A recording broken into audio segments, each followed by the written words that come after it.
Personne à l'académie de magie n'apprécie les assassins, surtout ceux d'origine roturière. Alors dès l'inscription de Van Kruger, une étudiante plus âgée, une épéiste magicienne, décide de le remettre à sa place. Van se promène tranquillement dans le couloir avec son ami, vacant à ses occupations, sans même lui prêter attention, alors elle s'assure qu'il le fasse. En un éclair, elle lui plaque son épée sur la gorge et exige qu'il lui montre du respect, qu'il s'incline devant elle comme le roturier qu'il est, mais Van ne bronche même pas. Il lui dit calmement que tout le monde ici est étudiant, ce qui les rend tous égaux. Puis il saisit son épée à main nue et la tient si fermement qu'elle ne peut plus la bouger du tout. Choquée, elle se débat de toutes ses forces, tentant de la libérer, mais Van, lui, brise simplement la lame en deux.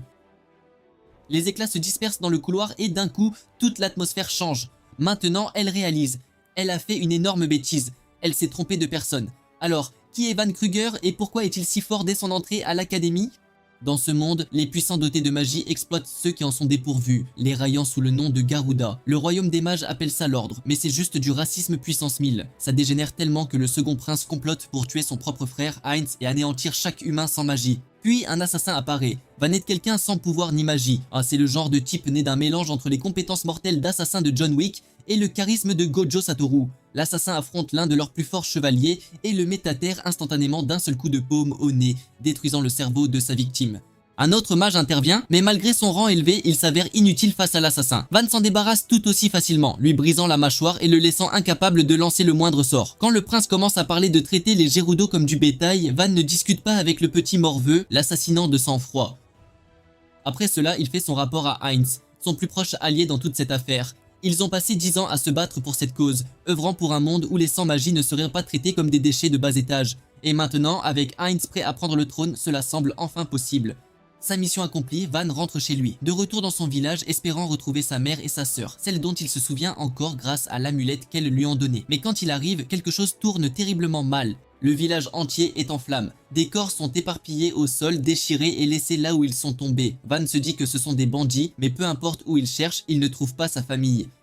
Tout ce qu'il a fait, chaque combat qu'il a mené, c'était pour leur offrir une vie meilleure. Puis il la voit enfin. Sa mère pend à un arbre, ne montrant aucun signe de vie. Le monde autour de lui s'arrête, mais avant même qu'il ne puisse l'assimiler, une voix l'interpelle. C'est sa sœur, Rina, couverte de sang, luttant pour le suivre. Elle lui dit de courir car de mauvaises personnes arrivent pour lui. Soudain, une lame le transperce par derrière. Les soldats rient pensant que c'est enfin terminé. Ils ont tué la plus grande menace, mais même avec cette entaille, Van ne laisse pas son taux de cortisol monter en flèche. Gardez votre sang-froid, comme Van. Dans sa colère, il demande la seule chose qui lui importe. Qui est derrière tout ça? La réponse n'a aucun sens. C'est Heinz, le même meilleur ami qui l'a aidé à accéder au trône. Puis Heinz s'avance lui-même et sans aucune honte commence à blâmer Van pour tout. Il dit que des gens comme lui peuvent tuer des mages sans être remarqués, faisant de leur existence même une menace. C'est pourquoi il a l'intention d'éliminer Van et le reste des Garuda pour protéger le royaume. Son meilleur ami le trahissant dans leur mission de toute une vie, Van refuse de mourir et jure qu'il tuera Heinz même si cela lui coûte tout. Il ne vise que lui, poussant son corps dans une dernière technique des arts secrets d'assassin. Heinz répond avec une lance de magie, ce qui vaut à notre héros le traitement Toji, la poitrine transpercée. Mais au final, les blessures de Van entraînent sa défaite. Son meilleur ami le critiquant pour sa nature compatissante, Heinz le laisse mourir seul, et dans les dernières secondes de sa vie, une créature plane autour de lui. La bête lui offre une dernière chance, alors quand notre héros ouvre à nouveau les yeux, il n'est plus sur le champ de bataille. Il est de retour chez lui et Rina se tient devant lui vivante et souriante, le félicitant même pour ses 15 ans. C'est là que la réalité le frappe. L'assassin a régressé de 10 ans dans le passé. Van pense que ce n'était qu'un horrible cauchemar, mais le monde semble bien trop réel, et il se souvient clairement de son passé, ainsi que des arts martiaux qu'il a maîtrisés. Ailleurs, une jeune mage part à la chasse aux hérétiques, tandis que les chevaliers qui l'accompagnent se moquent ouvertement des habitants du district Garuda, les traitant de bétail sans la moindre hésitation.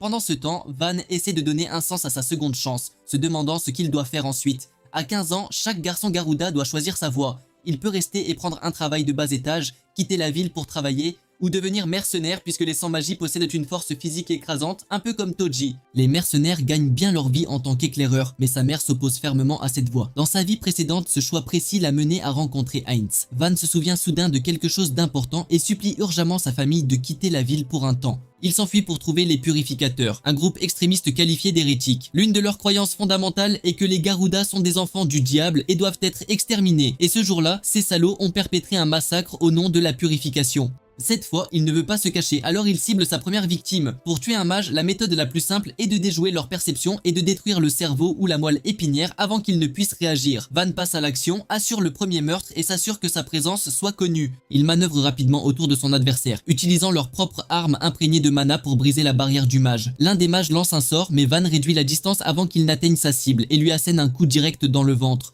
Maintenant, il ne reste que 3 adversaires et alors qu'il est sur le point de les achever, l'un d'eux prend une otage et lui ordonne de se rendre où la femme meurt. Van réalise son erreur, il n'a pas vérifié la présence d'autres personnes à proximité. Bien que la reddition entraîne la mort, il n'a tout simplement pas le choix. Van lève les mains en l'air, ce qui le fait tomber. Toute la bande se jette sur lui en meute, le piétinant au sol sans retenue. L'un d'eux insiste pour qu'il le tue immédiatement, convaincu que le garçon est la mort incarnée et que le laisser vivre ne leur apportera que le désastre. Avant qu'il ne puisse agir, une fille vient à son secours. La mage déchaîne un sort de glace, gelant les fanatiques sur place et déclarant leur arrestation sans hésitation. Van est pris au dépourvu car même dans sa vie précédente, les renforts mettaient beaucoup plus de temps à arriver. La femme et son escouade maîtrisent rapidement les hérétiques, mais son attention se tourne vers Van, le garçon qui a réussi à en abattre 3 à lui seul. Impressionnée, elle explique que l'un des hommes qui l'a tué avait le pouvoir d'engloutir le village entier dans les flammes. Elle avait prévu de s'occuper de lui avec prudence pour éviter les dommages collatéraux, mais Van l'a déjà éliminé. Hélène apprend son nom, clairement intriguée par le garçon. Elle lui suggère d'envisager de rejoindre l'académie de magie. De nombreux héros et mages renommés sont issus de cette académie, pourtant Van ne comprend pas pourquoi elle le choisit, lui. Ils arrivent dans un endroit calme et isolé où la mage menace soudainement de le tuer. Sans avertissement, elle active un sort et tire une flèche de glace droit sur Van. À sa grande surprise, il est déjà parti et il n'a utilisé aucune technique. En un instant, il apparaît derrière elle, parfaitement positionné dans son angle mort et prêt à frapper. Juste avant de porter le coup fatal, Van s'arrête et la démasque pour son mauvais jeu d'actrice, car elle n'a pas l'intention de le tuer. La mage est impressionnée, reconnaissant que le garçon se comporte déjà comme un combattant aguerri. Cela la surprend qu'il puisse tenir tête au mage en n'utilisant que sa pure habileté. Hélène évoque ensuite l'idée que le destin des Garuda pourrait changer entièrement si Van rejoignait l'académie, faisant allusion au système de confirmation des chevaliers, qui récompense les étudiants exceptionnels pour leur réalisation. Grâce à ce système, même les roturiers peuvent s'élever et fonder une maison noble, ce qui signifie que tout ce district pourrait acquérir un statut grâce à Van seul. Le garçon curieux lui pose 3 questions. D'abord, il mentionne qu'il aurait besoin d'une recommandation d'un noble, alors Hélène propose immédiatement de lui en écrire une. Deuxièmement, il se demande comment quelqu'un comme lui, sans magie, pourrait même avoir sa place dans une académie de magie. Hélène admet que cela puisse paraître étrange, mais explique que beaucoup de ceux qui ont obtenu la chevalerie l'ont fait en découvrant de nouveaux principes de magie plutôt que de simplement l'utiliser. De la fabrication de potions à l'étude des cercles magiques, elle explique que la magie est bien plus vaste que le simple lancement de sorts. Tout semble maintenant reposer sur ses épaules, ce qui le mène à sa dernière question. Qu'est-ce qu'Hélène gagne à l'aider à s'élever à la noblesse ? Hélène précise qu'elle a son propre but, mais elle n'a aucune intention de le partager avec lui. Avant que Van ne puisse la presser davantage, sa sœur arrive, ayant entendu dire qu'il avait repoussé de dangereux ennemis. Au même moment, Hélène donne à Van une raison de se battre pour eux, jurant sous le nom de la famille Steiner qu'elle protégera ses proches s'il le fait. Quelques jours plus tard, la mère de Van est toujours contrariée par les combats, mais le garçon finit par leur parler de l'académie et de tout ce qu'il pourrait en tirer. Rina et sa mère sont horrifiées de savoir que l'académie de magie est destinée aux mages, mais Van les rassure en disant qu'il prouvera qu'ils ne sont pas inférieurs. Son ancienne vie d'assassin ne correspond plus à cette voie et il sait qu'il ne peut pas faire ça seul. L'offre d'Hélène lui ouvre une voie complètement nouvelle. Ayant déjà connu la mort une fois, Van n'hésite plus à saisir la moindre chance d'espoir. Il déclare qu'il effacera la discrimination que les Garuda subissent dans ce pays, et ses mots portent la même ferme résolution que son père avait autrefois. Sa mère sait à quel point il est têtu, alors elle lui permet de choisir sa propre voie. Il n'y a qu'un seul problème, les frais de scolarité, surtout avec cette économie de misère. Juste quand cela semble impossible, Hélène intervient et le récompense avec une prime pour son rôle dans la mission, résolvant ainsi son problème. Avant qu'il ne parte, sa mère lui dit de ne pas laisser la cruauté du monde l'aigrir. Van dit au revoir à sa famille et part emportant leurs espoirs avec lui. L'instant d'après, il se tient devant la magnifique académie et c'est là que la vraie histoire commence.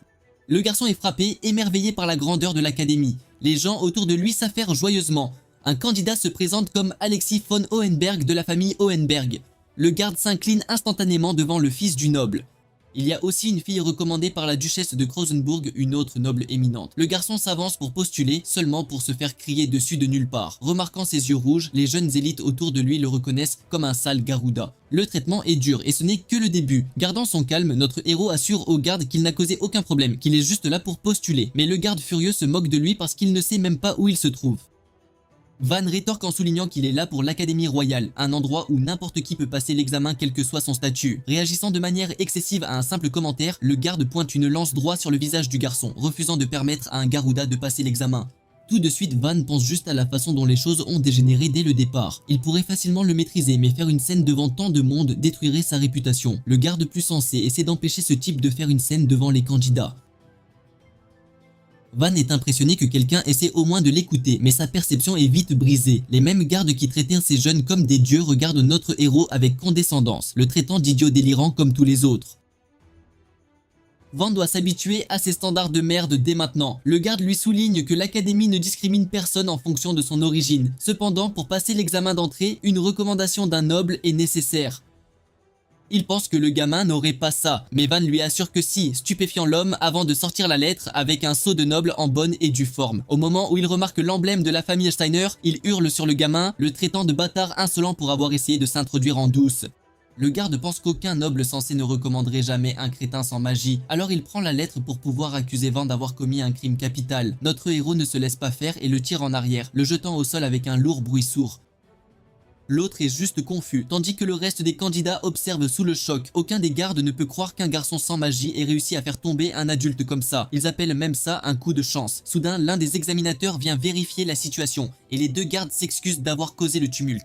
Ils révèlent avec hésitation qu'un Garuda essaie de postuler à l'académie. Alors l'examinateur jette un coup d'œil au gamin et lui demande qui il est. Van se présente comme un candidat recommandé par Hélène Steinert elle-même, un nom que la plupart des autres semblent reconnaître. Inspectant la lettre de ses propres yeux, l'examinateur confirme que le sceau et la signature appartiennent bien à la famille Steinert. Son attitude change et il s'incline devant le garçon, le pressant d'entrer. Le fait est que la famille Steinert n'est pas n'importe qui, et tout d'un coup tout le monde s'intéresse à l'identité de Van, se demandant comment diable il a obtenu cette recommandation. Notre héros est mal à l'aise avec l'attention et en déduit qu'Hélène doit venir d'une famille très influente.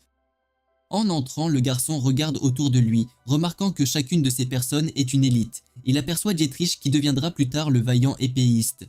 À part lui, il y a aussi Shale, le grand mage des flammes, et Lunaris, une fille blonde qui deviendra plus tard la Vierge de la Puissance. Chacune de ces figures importantes de sa vie précédente semblait être diplômée de l'académie. En y repensant maintenant, Van n'était qu'un assassin de sang-froid, incapable de partager la lumière des héros qui se battaient pour le royaume sur le champ de bataille.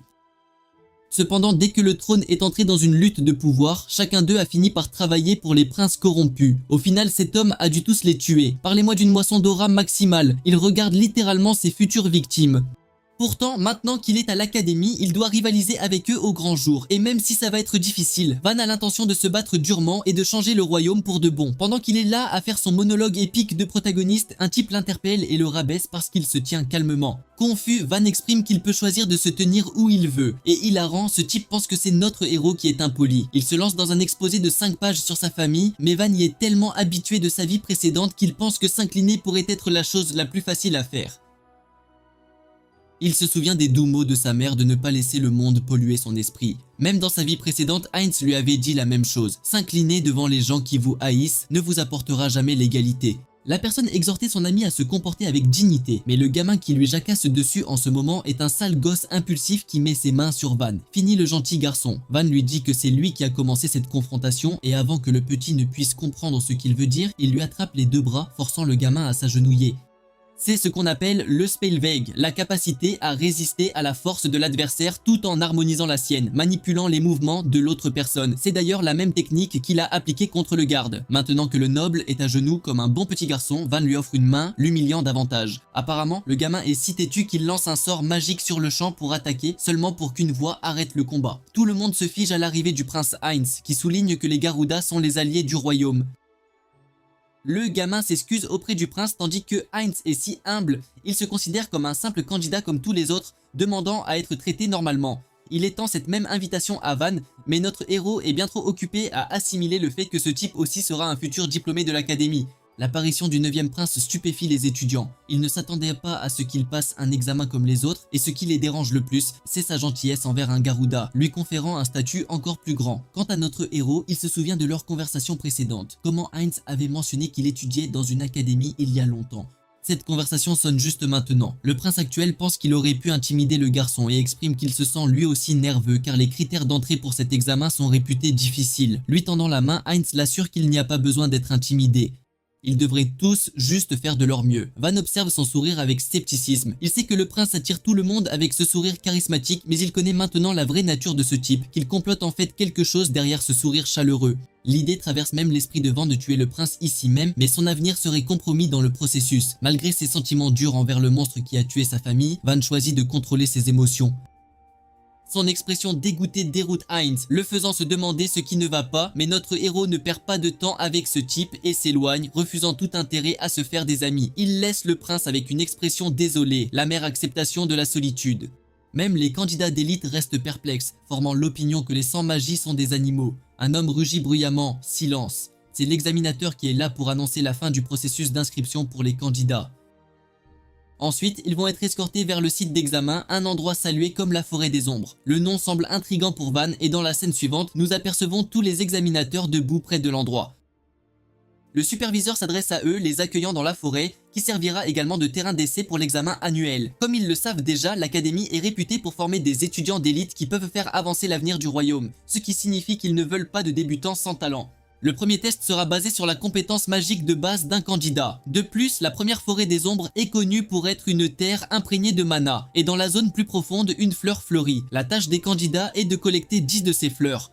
S'opposant à leur objectif se trouvent les monstres affamés qui habitent la forêt et qui possèdent aussi du mana, ce qui signifie que ça ne va pas être facile. Notre héros s'attendait à ce que le test soit difficile, mais il n'avait aucune idée qu'ils allaient combattre des bêtes dès le départ. Une autre règle est que toute forme d'interruption est interdite, mais le jeu d'équipe ou les groupes sont autorisés pour cet examen. En même temps, réussir exigerait que chaque personne individuelle complète 10 fleurs chacune. Selon le superviseur, former de grands groupes pourrait en fait s'avérer être un désavantage. Le délai pour atteindre l'objectif est le coucher du soleil. L'examinateur intervient enfin, expliquant que chaque candidat recevra un badge et en l'écrasant, cela signalera à un examinateur de venir les secourir, ni plus ni moins. Cependant, faire sauter le badge entraînera aussi une disqualification immédiate. L'examen commence sur le champ. On leur dit d'entrer dans la forêt et de terminer la tâche sans tarder. Certains des petits génies en profitent pour tisser des liens, tandis que d'autres retrouvent leurs vieux potes, laissant notre héros, le pauvre, tout seul, sans personne pour faire équipe. Quelle solitude, mais c'est une bonne chose après tout. Van veut être seul, c'est son plan initial. Il s'avance pour récupérer son badge, mais le superviseur le fixe avec une intensité particulière. Il lui tend le précieux sésame, laissant Van s'engouffrer dans la forêt. Et devinez quoi? Un gamin le suit à la trace discrètement. Bref, Van n'est pas du genre à se défiler et cherche les ennuis dès le départ. Il affronte donc une bête dotée d'une capacité magique de taille moyenne. Pour faire simple, les animaux avec du mana sont appelés des bêtes magiques. Leurs capacités physiques sont bien plus puissantes que celles d'un humain, et s'en occuper est souvent plus problématique que de gérer un simple humain, croyez-moi. La créature charge notre héros qui se souvient que depuis qu'il est devenu assassin, ses cibles principales ont toujours été des humains, ce qui signifie qu'il n'a pas affronté de bête depuis une éternité. Quant à la créature qui lui saute dessus là, maintenant, je n'arrive pas à croire que je doive le dire, mais l'assassin lui balance un direct digne d'un guerrier. Tout ça grâce aux arts d'abattage de bêtes magiques qu'il connaît, comme par hasard, très bien.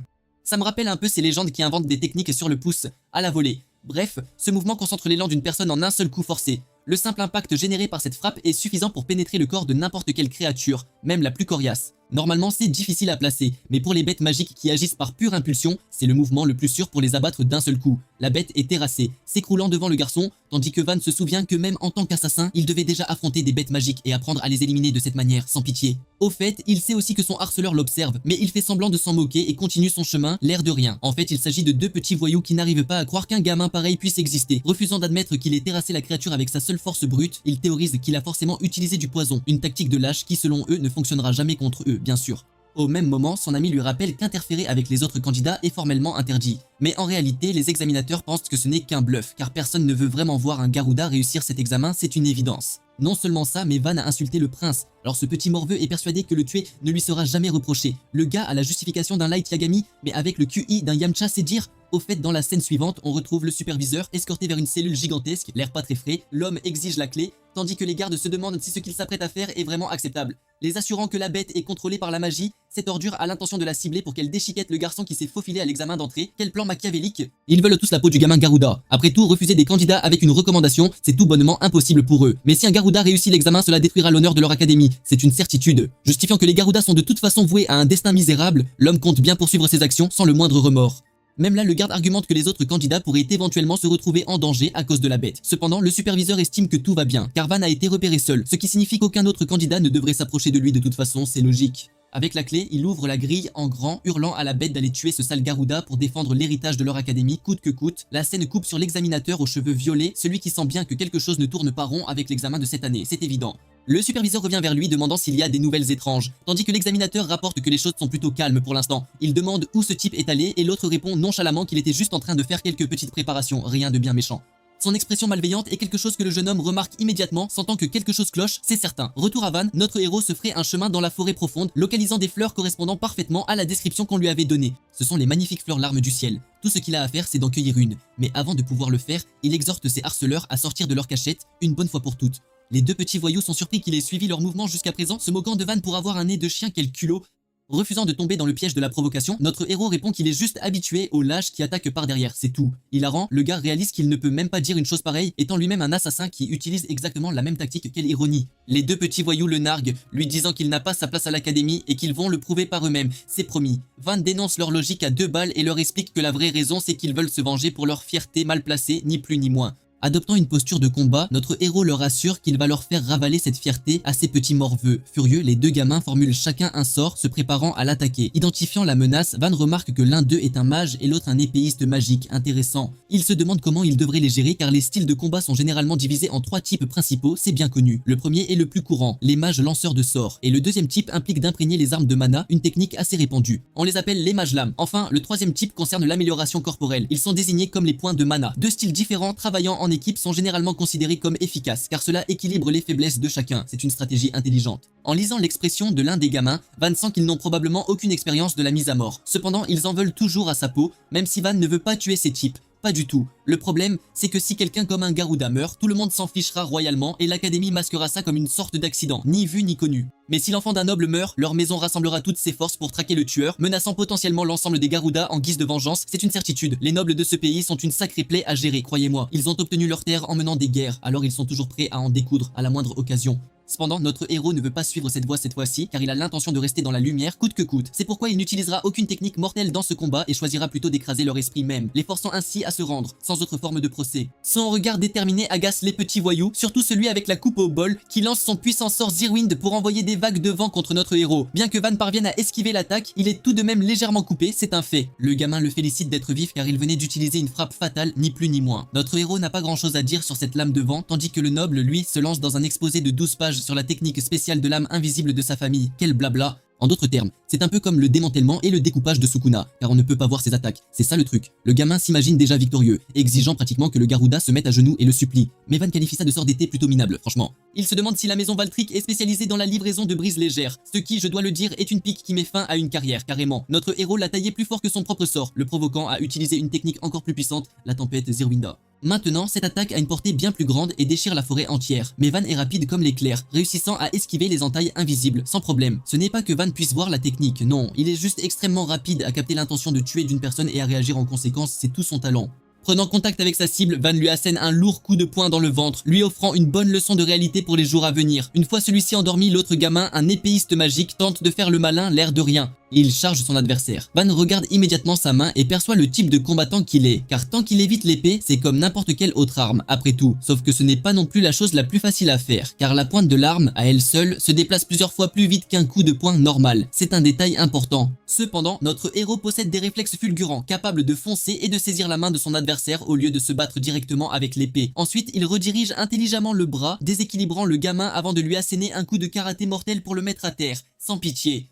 Le deuxième gamin se relève. Van le défie de revenir et d'essayer une fois de plus car s'il le fait, il arrêtera de se retenir, c'est promis. Le gamin veut lever les mains pour se rendre, suppliant que le combat ne continue pas. Soudain, notre héros sent une présence puissante tout près, une sensation étrange. Ses instincts lui disent que les choses ne sont pas comme elles devraient être, et montrant de l'inquiétude pour les autres, il les supplie de ficher le camp au plus vite, sans tarder. Devant lui arrive une créature trempée de rouge, un monstre si menaçant qu'il les arrête net, dans leur élan figé par la peur. D'un seul coup, il les projette tous les trois en l'air, les faisant s'écraser lourdement au sol. Van essaie de comprendre ce qui vient de se passer, c'est un choc. Son visage exprime l'horreur face au sanglier infernal qui approche. Un monstre de haut rang menaçant qui ne devrait même pas se trouver dans cette forêt, c'est une aberration. Le sanglier est sur le point de les écraser une fois de plus, sans pitié. Les sangliers infernaux sont généralement connus comme les crocs maudits. Leurs charges de mana sont aussi puissantes que de la magie de siège, c'est dire. En d'autres termes, quelques coups et c'est la fin, point barre. Van sait que c'est une bataille dangereuse et dit aux deux autres de s'enfuir, vite. L'un d'eux accepte sa suggestion, mais le gamin aux cheveux bouclés refuse de courir, surprenant notre héros. Et non, ce n'est pas parce que ce type est courageux ou quoi que ce soit, pas du tout. Il a juste eu le pied brisé à cause de la charge, alors il ne peut même plus se tenir debout, le pauvre. Van est bien trop occupé à se concentrer sur le garçon blessé plutôt que sur le monstre qui lui fonce littéralement dessus, c'est un comble. Les choses sont devenues confuses, car il n'a même pas le choix de courir en portant le garçon. Le sanglier infernal les rattraperait, surtout qu'ils ont l'habitude de poursuivre les proies marquées, c'est une sale habitude. La deuxième option est d'écraser le badge et d'appeler un examinateur, mais les renforts mettront aussi du temps à arriver, c'est un fait. Le garçon à la jambe cassée estime qu'il ne sert à rien de continuer, insistant pour que son ami parte. Maintenant sa fierté jusqu'au bout, en tant que membre de la famille Valtryek, le gamin veut gérer ça tout seul, quel panache. Cependant, son ami refuse d'abandonner son camarade et pense que le faire ne ferait que déshonorer sa propre noble maison, c'est une question d'honneur. Pendant que ses enfants de la haute se battent pour la fraternité, Van est carrément perplexe. Malgré tout, il leur dit d'écraser le badge en attendant, sans plus tarder. Il va occuper le sanglier infernal, c'est son rôle. L'un des gamins ne veut pas échouer et laisser la faute retomber sur sa famille. C'est hors de question. En fait, les deux petits voyous pensent de la même manière, et au lieu de s'effondrer, ils veulent mourir debout en se battant avec leur magie, jusqu'au bout. Oui, ces idiots et leur fierté de pacotille digne de Vegeta agacent Van au plus haut point, c'est insupportable. Il leur crie que s'ils sont vraiment là pour se battre, alors ils doivent mener cette bataille pour réellement gagner, car c'est cela qui signifierait le véritable honneur d'un noble et rien d'autre. Au lieu de comprendre sa position, il continue de le traiter de Garuda sans la moindre considération. Bref, le sanglier infernal prend sûrement son temps, un peu trop même, pour les laisser parler si longtemps, mais nous revoilà enfin face au monstre. À quelques centimètres de les attaquer, c'est imminent. Le superviseur est tranquille, sachant que c'est enfin l'heure du plat de résistance, le grand moment. Curieux de ses paroles, l'examinateur lui demande de quoi il parle, exactement. Le vieil oncle moche refuse d'élaborer et change de sujet en demandant si quelqu'un a déjà appelé à l'aide, mais il n'y a eu aucun signe, pas le moindre. Les choses ont été calmes ces derniers temps, c'est un fait. Cela rend ce type encore plus heureux, car il est persuadé que le Garuda s'est fait écraser si violemment qu'il n'a même pas pu appeler à l'aide, le pauvre. Le truc avec les examinateurs, c'est qu'ils ont tous eu leurs affaires confisquées au début de l'épreuve, c'est la règle. Tout ce que ce type a eu à faire, c'est d'aller chercher le sac à dos de Van avant de le montrer devant le sanglier infernal, permettant ainsi à la bête magique de cibler cette même odeur, c'est machiavélique. Ayant donné un départ si facile, il pense que c'est parti terminé pour le gamin et qu'il ne reste plus que le rapport pour confirmer la mort du garçon, ni plus ni moins. Le gars ricane discrètement pensant qu'il manipule tout le monde comme un Ayano Koji ou je ne sais quoi, tandis que l'examinateur se demande ce que ce type raconte, franchement. Retour au combat contre le sanglier infernal, la bête de haut niveau dominante est toujours, étrangement, loin de sa cible pour l'instant. Les trois combattants sont prêts à l'arrêter coûte que coûte. Van, en stratège, va mener la première attaque pour que les autres puissent en tirer parti. Mais les petits nobles orgueilleux ne veulent pas écouter ses ordres. Pas du tout. Eh bien, ils vont devoir écouter vite car le sanglier infernal est sur le point de lancer son attaque, c'est imminent. Remarquant un instant propice pour frapper, Van s'élance à toute vitesse, ciblant le point faible de sa cible et utilisant une frappe d'effondrement pour faire vaciller la créature, c'est impressionnant. C'est un coup si puissant qu'il impressionne les autres, sans aucun doute. La rétribution est une technique qui localise un point censé créer une attaque de suivi chez l'ennemi. En d'autres termes, si une créature quadrupède comme le sanglier infernal bouge, elle déplace généralement sa tête en premier, c'est un réflexe. Van a utilisé ce facteur et a créé une frappe pénétrante à ce moment précis, avec une précision chirurgicale. En même temps, son attaque n'est pas suffisante, pas assez pour tuer la bête magique malheureusement. Même s'il possède les mêmes compétences en arts martiaux, les 10 années de physique et d'endurance qu'il a bâties ne sont plus les mêmes, ce qui signifie qu'il lui est plus difficile de vaincre des monstres de haut niveau en un seul coup, c'est un fait. Au lieu de cela, il dit à ses camarades d'attaquer immédiatement, incitant le noble du vent à déchaîner davantage ses frappes tranchantes. Il en va de même. L'autre, lui, tente de taillader la peau de la bête avec son épée magique. Mais rien n'y fait, son arme ne pénètre même pas, c'est comme frapper un mur de pierre. Leurs attaques sont totalement vaines, elles ne font qu'énerver davantage cette créature magique. Sentant le coup venir, Van hurle à tout le monde de se baisser, car ce gros tas de muscles fonce à toute berzingue, prêt à tout démolir sur son passage. Heureusement, notre héros a survécu à l'attaque. Personne n'a été touché directement, pas même ces petits nobles arrogants. Van est juste soulagé de les voir en vie, même si un noble fait remarquer qu'il a réussi à dévier la course du sanglier infernal grâce à sa magie du vent. C'est la seule raison pour laquelle ils ont échappé à un coup fatal. Malheureusement, le bretteur magique est totalement inutile, mais Van refuse qu'ils abandonnent, persuadés qu'ils doivent tenter une dernière fois. Ça ressemble d'abord à un suicide, mais notre gars leur assure qu'au prochain coup, il va envoyer ce gros sanglier tout droit en enfer. Le noble Valtryek le prend pour un fou car ils n'ont même pas réussi à égratigner la protection magique du monstre. Lui donnant des conseils pratiques, Van lui explique d'utiliser des pierres pour augmenter la puissance létale de sa technique. Tailler ne servirait à rien, mais poignarder en se concentrant sur un seul point, ça pourrait marcher. Suivant son avis, le noble demande à Van ce qu'il a en tête, car vu la situation, il est évident qu'ils ne peuvent pas vaincre la créature, même avec leurs 3 attaques combinées. Le noble pense qu'il serait plus judicieux de l'utiliser comme appât. C'est pourquoi Van insiste pour réessayer afin de préparer sa propre évasion. Il est évident que le gamin à la jambe blessée devrait être abandonné, mais notre roi dégage une aura absolument merveilleuse. Il ne croit pas aux petites vengeances mesquines. Le jeune homme affirme que son véritable objectif est que sa famille, ainsi que le peuple Garuda, soient reconnus comme des égaux dans le royaume. Pour atteindre un tel but, il ne peut se permettre d'abandonner ses camarades et de s'enfuir. Le voir prononcer ces mots et se tenir debout pour le soutenir rappelle au noble minable comment il a traité ce gars tout ce temps, le dégoûtant de son propre comportement. Retour à notre cher sanglier infernal, cette chose revient pour le 3e round. Van rugit, leur ordonnant de lancer une nouvelle attaque. Le sanglier infernal avance pour les frapper à pleine vitesse. Le noble du vent active sa danse des lames, déployant ses vents pour libérer des fragments. Cette attaque, appelée la déchirure céleste de poussière noire, rassemble des débris et les projette sur la bête magique. La bête de haut niveau subit clairement des dégâts, elle ne peut pas suivre le rythme des attaques, ce qui permet à notre héros d'intervenir et de profiter de cette ouverture. Van saute sur la bête, visant sa tête et la saisissant. Contrairement aux humains, les bêtes quadrupèdes n'ont généralement pas d'omoplate connectée à leur colonne vertébrale. De cette façon, elles bénéficient d'une immense flexibilité et mobilité de leurs pattes avant, mais cela crée aussi une faiblesse face à une force inattendue. Van déploie sa technique combinée numéro 10, la Gookie, écrasant le monstre au sol. Ensuite, il ordonne au bretteur magique de le transpercer rapidement pour atteindre le cœur, situé juste à la base. Le gamin à l'épée magique est sur le point de vivre son moment de gloire. Il hésite en voyant la bête le regarder droit dans les yeux, mais malgré ses émotions, il porte un coup fatal, réussissant à planter son arme. Van et l'autre noble célèbrent alors que l'épée pénètre le corps du sanglier infernal et vise le cœur. Il est sur le point d'achever la bête, mais celle-ci se relève soudainement avec une capacité de dernière minute projetant tout au loin. C'est le sort de rupture de malédiction, et seules quelques bêtes magiques possèdent une telle capacité spéciale. Le rugissement du sanglier infernal est imprégné de mana, permettant à tout ce qui se trouve dans les environs d'être projeté de manière explosive. Le noble à l'épée crache du sang. Ses organes ont été déchirés par des dommages internes. Le sanglier infernal est de nouveau à l'offensive et semble sur le point de gagner ce combat, tandis que le gamin regarde avec horreur, acceptant son triste sort. Soudain, Van s'avance pour bloquer tout le poids de la charge avec son corps, une technique de fusion appelée la lance spirale.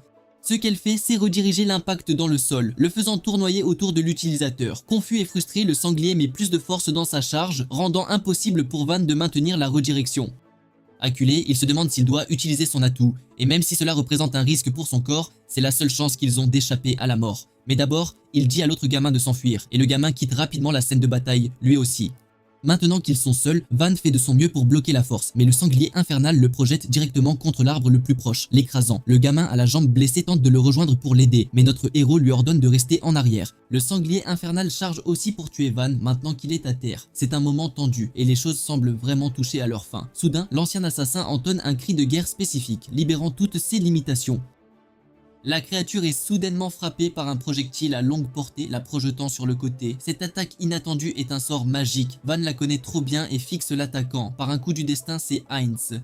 Le prince en personne est venu les sauver. Les autres nobles s'empressent de le soigner et lui suggèrent de partir immédiatement, mais Heinz refuse catégoriquement, estimant que c'est le devoir de la royauté de protéger son peuple. Ces paroles remontent le moral des élites, mais notre héros sait que ce ne sont que des foutaises. Il les utilise toujours pour persuader les autres avant de les envoyer directement à la mort. Heinz se montre très amical avec les nobles, pensant que travailler ensemble suffira à tuer la créature, mais Van en a assez entendu et lui claque un non au visage.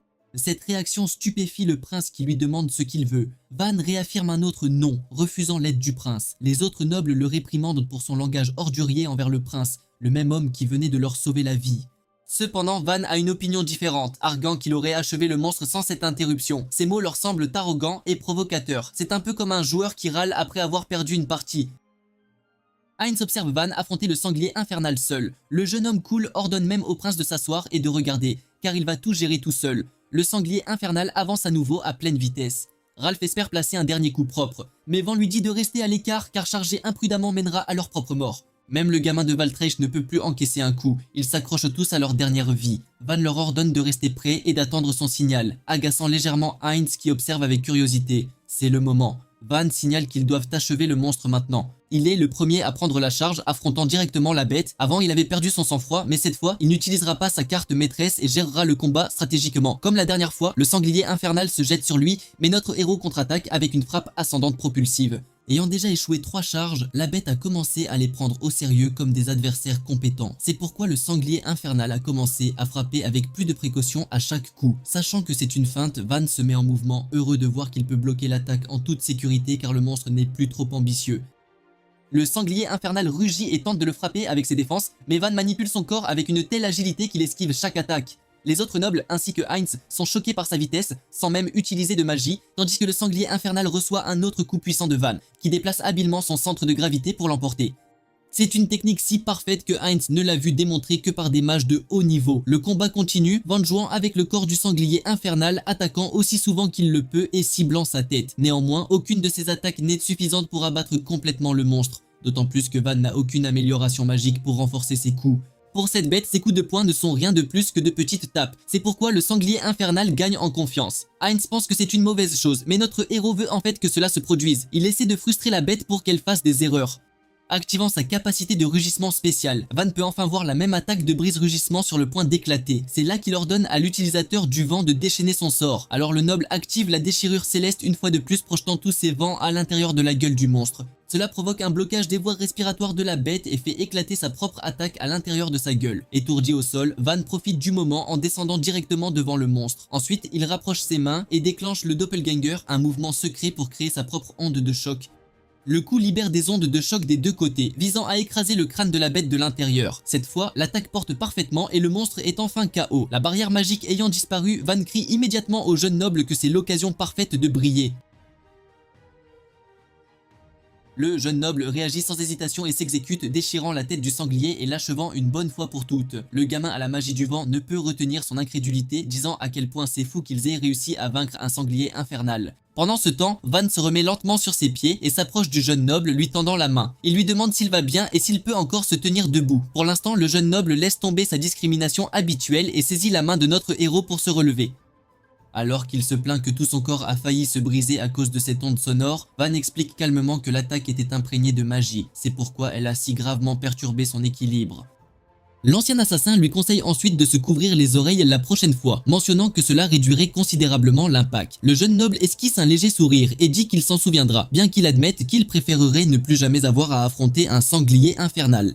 Une fois qu'ils en ont fini avec le monstre, Van reporte son attention sur les fleurs qu'il devait recueillir pour réussir l'examen. Cependant, il s'avère qu'il ne reste que 2 fleurs de larmes célestes. Cela rappelle immédiatement à notre héros ce que l'examinateur avait dit plus tôt, à savoir que les choses se compliquent quand trop de gens travaillent ensemble. Une pointe d'anxiété s'insinue en lui alors qu'il commence à se demander quoi faire, sachant qu'il ne reste plus de temps pour en chercher d'autres. Avant qu'il ne puisse élaborer un plan, le gamin à la magie du vent s'avance rapidement et saisit les 2 fleurs sans hésitation. Il s'approche ensuite du prince Heinz et lui offre respectueusement l'une d'elles et le prince l'accepte avec une expression calme, le remerciant en retour. En voyant cela, notre héros ne peut s'empêcher de se moquer du jeune noble, soulignant qu'il vient de donner une fleur à quelqu'un qui n'était qu'un simple spectateur.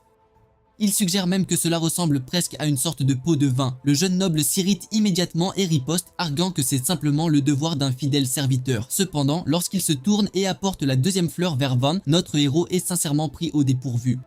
Il ne s'attendait clairement pas à ce que cela se produise. Pendant un instant, il reste là, incapable de comprendre, et demande même si le jeune noble l'a donné par erreur. Le jeune noble répond calmement qu'il l'a fait exprès, disant qu'il voulait simplement lui rendre l'appareil, car il n'a aucune intention de devoir quoi que ce soit à un roturier. En plus de cela, il dit à Van d'arrêter de l'appeler utilisateur du vent, lui rappelant qu'il a en fait un vrai nom. Il se présente comme Folk, tandis que l'autre jeune noble s'avance également et se présente comme Ralph. Van répond de la même manière, donnant son propre nom et les 2 parties échangent une brève poignée de main. Alors que notre héros fait remarquer qu'ils ne se reverront probablement pas si les 2 échouent à l'examen, le prince les arrête soudainement et leur dit d'attendre un instant. Heinz ramasse ensuite quelques fleurs déjà fanées et utilise sa magie de lumière pour les faire refleurir. Au moment où les pétales retrouvent leur couleur, les jeunes nobles sont stupéfaits. Leurs yeux s'illuminent alors qu'ils expriment à quel point ils se sentent honorés d'assister à un acte aussi gracieux de la part du prince. Notre héros, cependant, coupe court au moment et leur rappelle que le soleil est sur le point de se coucher et qu'ils doivent rentrer rapidement. Falk réplique immédiatement, lui disant d'arrêter de leur donner des ordres, surtout quand le prince lui-même est là avec eux.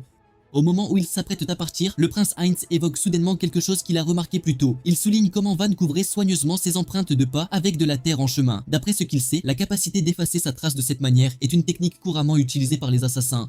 Il poursuit en expliquant que les compétences martiales dont il a été témoin pendant le combat, ainsi que les habitudes subtiles de Van suggèrent fortement qu'il n'est pas une personne ordinaire, mais quelqu'un entraîné pour être un assassin professionnel. En entendant cela, notre héros sent une légère tension monter en lui. Il commence à se demander s'il n'est pas allé un peu trop loin et n'a pas révélé plus qu'il n'aurait dû. Il s'avère que le prince Heinz lui-même porte son lot de soucis, étant entouré d'ennemis de toutes parts. Son père, le roi, avait épousé de nombreuses princesses issues de terres conquises pour renforcer son règne, créant ainsi un réseau complexe de politique royale. La mère de Heinz, la 5e reine, est originaire de la noblesse du royaume, ce qui lui confère une position unique.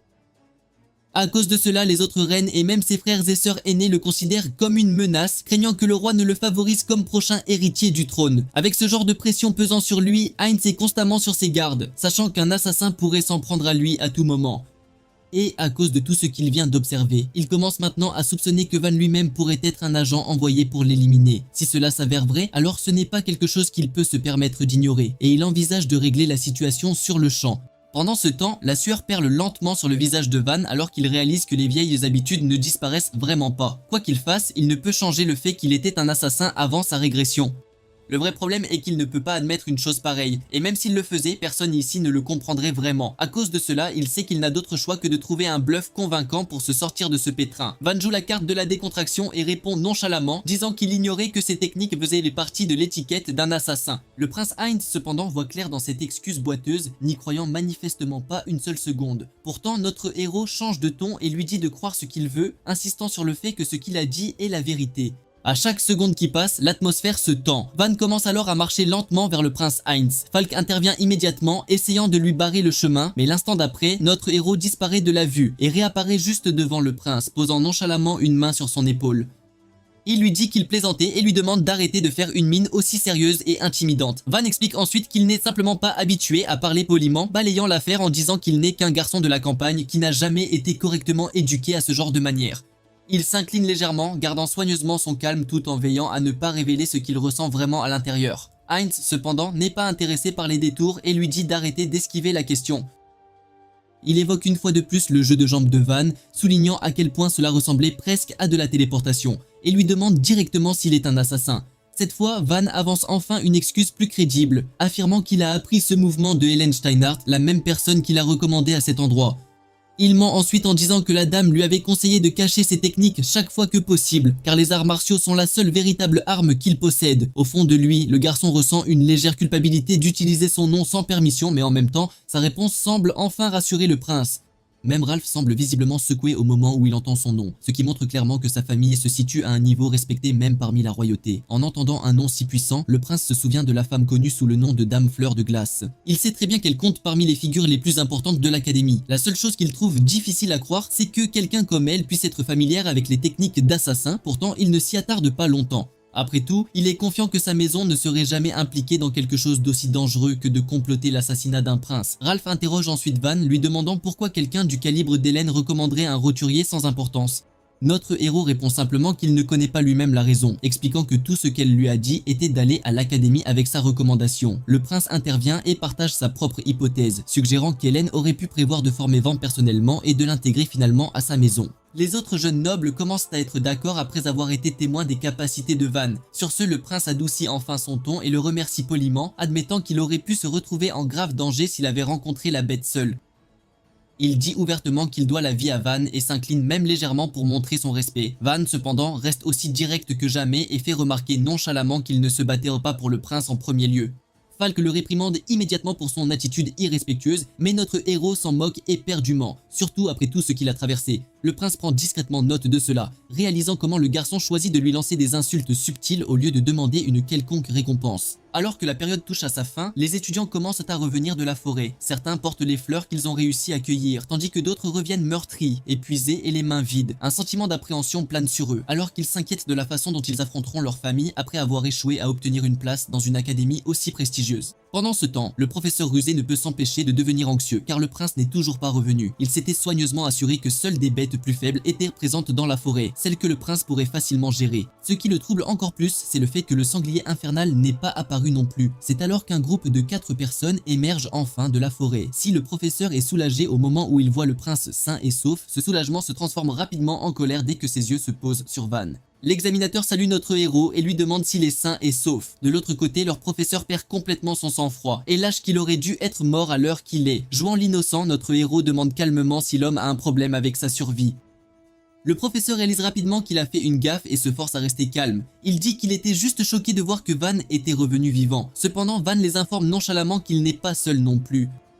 Un par un, les garçons émergent derrière lui, peinant à traîner un bagage colossal sur le sol. Le professeur manque de faire une syncope, fixant avec incrédulité ce qu'il croit voir. Même l'examinateur écarquille les yeux et demande si c'est vraiment une bête magique.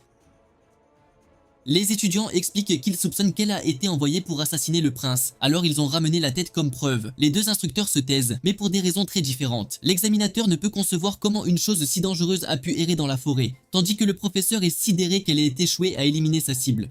Tous les regards se tournent vers le professeur, de nouveau pris au dépourvu. Heureusement pour lui, son Altesse attire l'attention de tous en louant ouvertement le groupe. Au moment où il voit le prince sain et sauf, la déception du professeur s'accentue encore. L'examinateur demande respectueusement à son Altesse s'il a pris part à la bataille. Le prince répond calmement qu'il s'est contenté d'observer depuis les coulisses. À cet instant précis, le professeur réalise qu'il est piégé dans une position des plus périlleuses. Si quelqu'un découvre qu'il a lâché une bête magique contre le prince, sa carrière et peut-être même sa vie sont fichues. Son Altesse demande alors innocemment au professeur pourquoi il est si pâle. Le professeur change immédiatement de tactique et se met à louer le prétendu exploit du prince d'avoir terrassé une bête si puissante. Son Altesse le corrige gentiment, rappelant au professeur distrait qu'il n'a rien fait de tel. Les vrais héros, c'étaient les autres. Et surtout, Van fut la figure clé qui, à lui seul, a assuré leur survie. C'est un choc pour les deux instructeurs. Tout le monde est alarmé, refusant catégoriquement de croire qu'un Galda puisse être le plus fort d'entre eux. Ralph le soutient immédiatement, affirmant que Van possède un niveau de connaissance magique anormal pour un Agalda.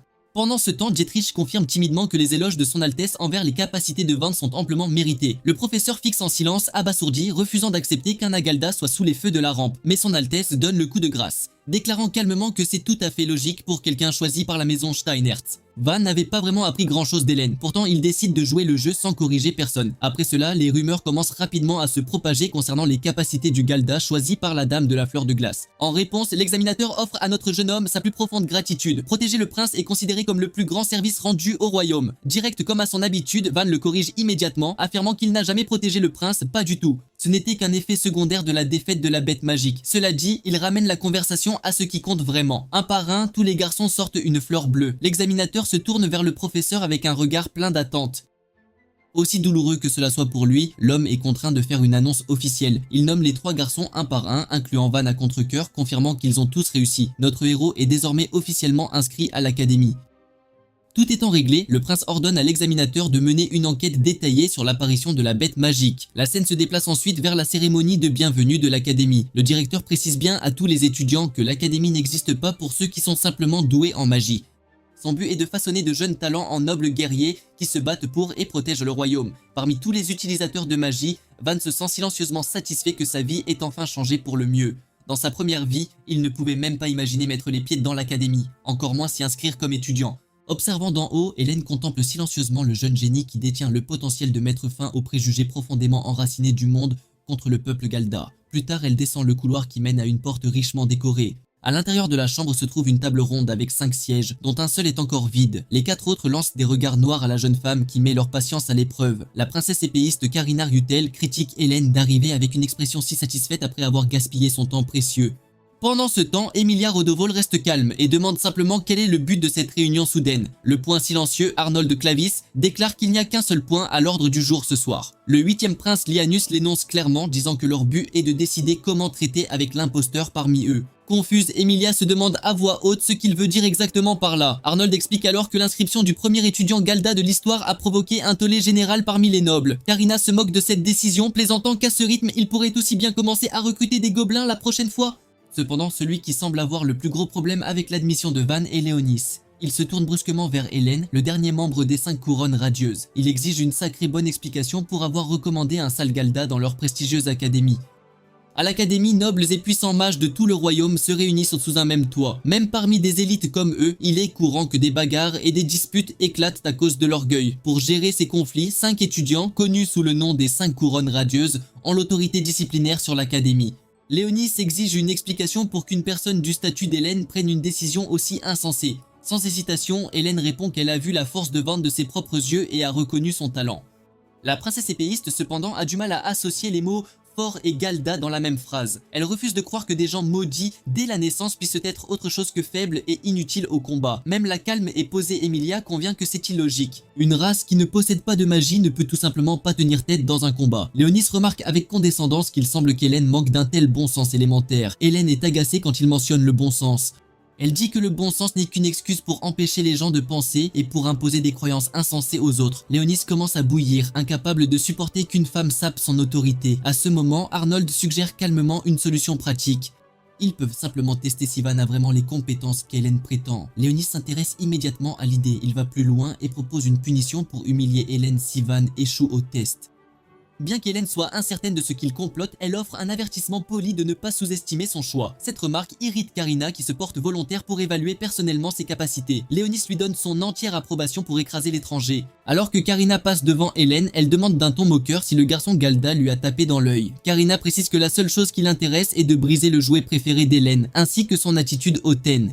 Une semaine s'écoule après le début des cours et Van marche seul dans les couloirs. Hormis le regard occasionnel et l'hostilité silencieuse, les choses se passent étonnamment bien pour lui. Il se souvient comment, lors du cours précédent, l'instructeur lui avait posé une question avancée sur la théorie de la magie pour l'embarrasser. Tous les étudiants sont restés silencieux car le sujet était bien au-delà de leur niveau. L'instructeur un peu à l'ouest a balayé ça d'un revers de main, affirmant qu'il était stupide d'attendre d'un Galda qu'il réponde à une telle question. Il a bien insisté sur le fait que les gens de Van n'étaient pas vraiment réputés pour leur amour des livres. Cependant, Van l'a humilié et a montré qui était le patron, prenant le contrôle de la conférence et transformant efficacement la leçon du vieux professeur ridé en la sienne. Après cet incident, il n'a plus vu personne essayer de lui faire un coup en douce. Soudain, il revient brusquement à la réalité avec une tape dans le dos de Ralph qui l'invite à déjeuner avec lui. Notre jeune homme le remercie pour son soutien. Ralph semble confus, ne comprenant pas ce qu'il veut dire. Les deux se dirigent ensuite ensemble vers la cafétéria. En chemin, une fille aux cheveux violets l'interpelle soudainement. Elle semble sincèrement offensée, comme s'il avait commis un crime scandaleux en passant devant elle sans offrir une salutation appropriée. Les deux s'excuseront sincèrement, pourtant les yeux de Van s'écarquillant sous le choc quand elle lève sa lame juste sous son cou. Il demande sans détour à cette folle quel est son problème. Elle le fixe avec un sourire suffisant et moralisateur, affirmant qu'il est tout à fait naturel pour un Galda de s'incliner le front contre le sol. Notre homme répond calmement qu'ils sont tous deux étudiants de la même académie. Il n'a aucune intention de s'incliner juste parce qu'elle pense qu'il le devrait. Entendant cela, elle demande froidement s'il comprend même son véritable statut entre ses murs. Soudain, Ralph s'avance pour soutenir son amie, disant qu'elle va trop loin. La fille insiste sur le fait que faire respecter la discipline est nécessaire pour s'assurer que chacun reste obéissant envers ses supérieurs. Van hoche légèrement la tête, convenant que les aînés méritent le respect. Cependant, cela ne lui plaît pas quand une étrangère instable essaie de forcer ce respect sous la menace d'une lame. Il saisit fermement son épée, la rendant incapable de la repousser ou de la retirer. D'une torsion sèche, il la fait paniquer. Elle met plus de force dans la lame et à cet instant, il porte un coup précis qui la brise net en deux. Quand elle reconnaît la technique du tranchant sévère, la fille autrefois arrogante commence à transpirer abondamment. L'attaquer avec une lame bon marché en alliage de zinc était une erreur d'amateur. Les lames en zinc sont populaires chez les novices car elles canalisent facilement la magie, mais elles sont beaucoup trop fragiles pour un combat sérieux. La fille se plaint amèrement de ne pas être autorisée à porter une vraie épée sur le campus. Ce privilège appartient exclusivement aux 5 couronnes radieuses. Entendant ce titre pour la première fois, Van devient curieux. Juste à ce moment-là, la princesse épéiste entre en scène et l'accuse formellement d'avoir manqué de respect à une aînée et d'avoir détruit une propriété personnelle. La fille aux cheveux violets baisse immédiatement la tête et s'adresse à elle comme Dame Karina. Ce nom seul déclenche une vive réaction dans la mémoire de notre héros. Dans sa vie précédente, il n'y avait personne qui ne connaissait pas le nom de Karina la lame de sang. Son cerveau court-circuite, se demandant pourquoi l'ange de la mort en personne se tient ici, à l'intérieur de l'académie. Van se souvient qu'à l'époque où il vivait en tant qu'assassin, avant sa régression, le royaume était empêtré dans de multiples soulèvements. Parmi eux se trouvait une faction de purification impitoyable connue sous le nom de l'anneau d'anéantissement blanc, et le nom qu'il retient le plus de ce groupe est Dame Karina. Il se souvient d'elle comme du tranchant de sang, une figure terrifiante qui avait massacré d'innombrables héros. Afin d'anéantir l'anneau d'anéantissement blanc, le royaume avait dû faire d'immenses sacrifices. Tout ce chaos a finalement conduit à un autre conflit dévastateur, la guerre de succession du trône. Notre jeune homme n'avait vu Karina qu'une seule fois sur le champ de bataille, mais cette seule rencontre avait suffi à graver son image de manière permanente dans sa mémoire. À cause de cela, il ne peut pas comprendre ce que l'un des plus grands futurs ennemis du royaume fait ici, debout au sein de sa propre prestigieuse académie. Pendant que Van est perdu dans ses pensées, Karina le remarque en train de la fixer et l'ajoute à sa liste d'infractions. Elle qualifie son comportement de grossier, soulignant qu'il regarde ouvertement une aînée avec insistance. Notre jeune homme s'excuse rapidement, mais en même temps se moque de l'idée, remarquant nonchalamment qu'il ne la considère pas comme quelqu'un au-dessus de lui. Le jeune noble essaie d'empêcher Van de la provoquer davantage, le prévenant à plusieurs reprises de qui elle est vraiment. Il explique qu'elle est l'une des 5 radieuses. Quand notre jeune homme fait l'ignorant, Ralph intervient et clarifie que les 5 radieux sont les 5 meilleures élites de l'académie, des individus dont les capacités sont d'un tout autre niveau. Il présente Karina comme une prodige entrée à l'académie à l'âge de 13 ans. Entendant cela, Van rassemble les pièces du puzzle et réalise que Karina devait être à l'origine la fille d'un haut noble. Le fait qu'il n'ait jamais su cela dans sa vie précédente signifie que son passé a dû être dissimulé après qu'elle soit devenue une rebelle. Il n'avait jamais imaginé qu'il la rencontrerait ici, à ce stade de sa vie. Cette pensée le mène à quelque chose d'encore plus sombre. Van commence à se demander si ce n'est pas sa chance de l'éliminer avant que tout ne dégénère. S'il l'abat maintenant, il pourrait potentiellement effacer les racines de la future rébellion elle-même. Et si cette rébellion n'a jamais lieu, alors la guerre de succession pourrait ne jamais se produire non plus, ce qui signifierait aussi que Heinz pourrait ne jamais monter sur le trône. Alors que le jeune homme reste perdu dans ses pensées, Karina le remarque une fois de plus. Elle le prévient qu'elle est officiellement autorisée à porter une vraie lame, puis adopte une posture si raffinée et mortelle qu'elle semble capable de tuer quelqu'un en un instant sans même révéler le mouvement de la frappe. Ralph dit urgemment à notre jeune homme de s'excuser avant de risquer sa vie, mais Van répond calmement qu'il veut d'abord confirmer quelque chose et lui dit de reculer. Il adopte sa propre posture de combat, la provoquant efficacement à attaquer.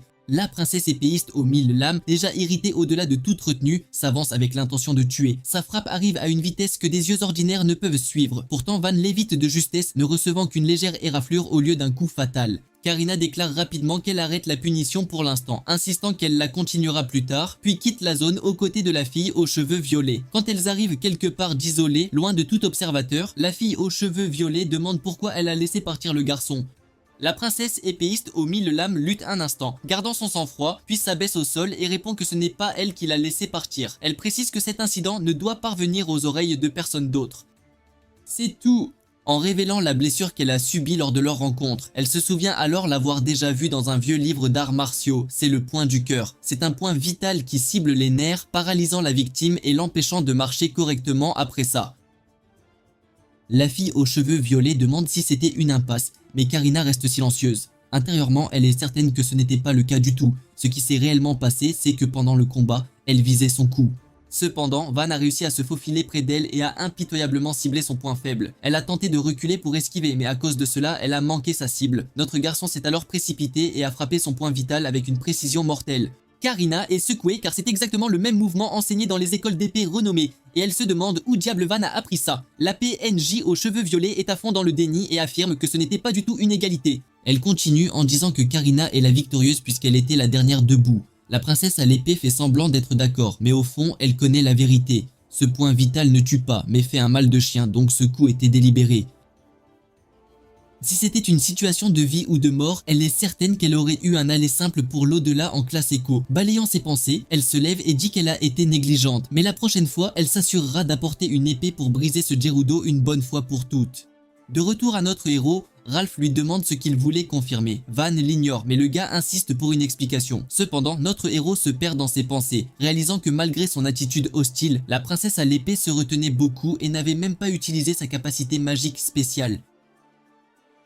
Même si elle a appelé ça une punition, elle n'a rien fait de sérieux. Van dit alors à voix haute que Karina est une gentille fille, ce qui surprend Ralph, mais notre héros est maintenant complètement sûr qu'elle n'est pas la lame de sang, pour l'instant, et est déterminé à changer son destin. Ralph laisse tomber le sujet, disant que notre garçon a probablement trop cogné sa tête. Quand Van retourne en classe, tout le monde arrête de parler et évite son regard. Il s'assied et tous les camarades commencent aussitôt à potiner sur ce qui s'est passé dans le couloir. Notre garçon esquisse un sourire nerveux, mais ses deux acolytes apparaissent et le rassurent. Les opinions de merde puront toujours. Ralph propose de l'accompagner s'excuser auprès de la princesse à l'épée, tandis que Falk assure qu'il demandera à son père d'arranger les choses. Van dit aux deux gars au grand cœur d'arrêter de fourrer leur nez dans les affaires des autres. Il les taquine en disant qu'ils ont complètement changé depuis leur première rencontre, mais apprécie leur aide. Cependant, il a l'intention de régler l'affaire de ses propres mains. Ça choque les deux acolytes qui lui demandent ce qu'il veut dire. Notre héros se dit que pour empêcher la lame de sang d'exister, il doit l'affronter ici et maintenant. Van fait alors une blague glaciale. Les 5 radieux ne sont que des élèves chargés de la discipline, rien d'extraordinaire. Falk et Ralph sont sidérés par son commentaire et lui demandent s'il est vraiment conscient de ce qui se passe. Juste à ce moment, l'attention de tous se tourne vers Hélène alors qu'elle entre en classe et l'appelle bruyamment. Adossé à son siège, il lui demande ce qui se passe. Elle lui demande poliment de l'accompagner un court instant, promettant que ce ne sera pas long car elle a un autre cours bientôt. Il la fixe un moment, mais ce n'est pas une invitation qu'il peut refuser. Après leur départ, toute la classe est stupéfaite. Personne n'avait jamais parlé à la dame de la fleur de glace de manière aussi décontractée. La scène se déplace vers une table à thé dressée au milieu d'un jardin fleuri, un endroit parfait pour une conversation privée. Hélène sourit doucement en annonçant que les 5 radieux ont décidé d'envoyer Karina tester ses capacités. Il répond sarcastiquement que son avertissement est arrivé un peu tard. Hélène reste joyeuse, admettant qu'elle ne s'attendait pas à ce que Karina le défie si vite. Karina est destinée à diriger la célèbre famille d'épéistes luthiers, donc son talent extraordinaire ne surprend pas Van. Cependant, il sent qu'elle n'est pas seulement une autre héritière talentueuse, il y a quelque chose de plus profond chez elle.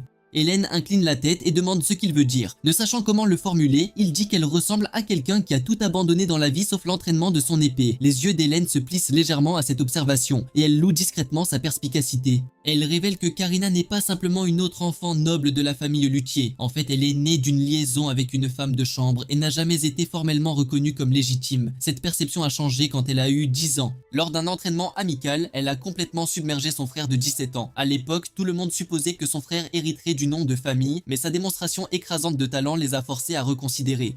Malgré le ressentiment et la jalousie qu'elle a subi toute sa vie, elle a finalement été nommée prochaine chef de famille, quel que soit son statut de naissance. En entendant tout cela, Van se demande comment Hélène, en tant qu'étrangère, connaît de tels détails personnels. Hélène rit doucement et dit que la société noble se nourrit de potins. Cela mis à part, elle se souvient de la première fois qu'elle a vu Karina avant la cérémonie d'entrée à l'académie lors d'un rassemblement formel. La jeune fille se tenait seule dans un coin tranquille, personne ne prenant la peine de lui dire bonjour. Elle restait silencieuse, observant calmement son père l'ignorer et parler aux autres comme si elle n'existait pas. Son manque d'amour et son indifférence étaient clairement visibles dans ses yeux vides et sans âme. Voyant son inquiétude pour la fille, il lui demande pourquoi elle n'a pas approché Karina à l'époque. Hélène explique que ce n'était pas si simple. En tant qu'héritière d'une autre puissante maison noble, intervenir aurait été difficile. C'est perçu comme une Steinertz s'immisçant dans les affaires internes des luthiers. Van soupire, sérieusement agacé par l'épuisement des traditions nobles. Hélène continue en disant que Karina ne se souvient probablement même pas de cette nuit-là. Avec la tournure que prennent les politiques familiales, elle craint que la jeune fille ne finisse par s'engager sur la mauvaise voie. L'expression de Van devient sérieuse alors qu'il lui demande ce qu'elle ferait si cela arrivait. Hélène répond sans hésiter qu'elle utiliserait toute sa puissance pour l'arrêter. Sinon, elle ne pourrait jamais effacer le regret passé enfoui dans son cœur. À ce moment-là, toutes les pièces du puzzle commencent à s'assembler. Il a toujours cru qu'Hélène avait le potentiel de devenir une héroïne légendaire dont le nom resterait dans les livres d'histoire. Pourtant, il n'avait jamais entendu parler d'elle dans sa vie antérieure. Sa vie a probablement été écourtée en essayant de ramener Karina après qu'elle se soit perdue. Comme si elle lisait dans ses pensées, Hélène le met en garde de ne pas devenir sentimentale envers elle. Elle reste une épéiste impitoyable, brillante, qui n'hésiterait pas à le trancher. Notre garçon répond avec confiance qu'il comprend parfaitement et que cette conversation ne l'a que davantage motivé. Il la regarde droit dans les yeux et jure qu'il effacera ses regrets. Dans sa dernière vie, Karina était inarrêtable, mais cette fois, il a l'opportunité d'arrêter la menace à sa source. Surprise par sa détermination, Hélène admet qu'elle se sent quelque peu soulagée d'entendre ces mots. Elle espérait qu'il l'aiderait. Pourtant, les mots seuls ne signifient rien. Elle lui demande s'il connaît réellement une méthode pour contrer sa maîtrise invincible de l'épée. Van l'assure que oui et l'invite nonchalamment à se rencontrer après l'école pour qu'il puisse le démontrer. Plus tard ce soir-là, Ralph et Falk se dirigent dans la forêt à sa recherche. Falk se sent mal à l'aise de suivre leur ami ainsi. Pendant ce temps, Ralph est hyper suspect quant à l'endroit où il a disparu sans dire un mot. Impossible de ne pas être curieux après l'avoir vu s'éclipser seul dans la forêt avec la princesse de glace. Falk essaie de balayer ça et de changer de sujet. C'est alors qu'ils aperçoivent notre héros debout au milieu d'une tempête glaciale. Devant lui, Hélène ne se retient pas. Une tempête de stalactites et de lances de glace acérées pleut sur lui sans pitié. Quand il entend leur voix paniquée, il se retourne. La princesse de glace impitoyable ne croit pas aux pauses. Elle le punit d'avoir détourné le regard de son adversaire en plein combat, déchaînant les 1000 épines du jardin de glace. D'énormes lianes de glace épaisse fondent sur les trois, Ralph et Falk regrettent amèrement leur choix de vie. À ce moment, Van délivre une seule frappe parfaitement ciblée, brisant toute l'attaque d'un coup net.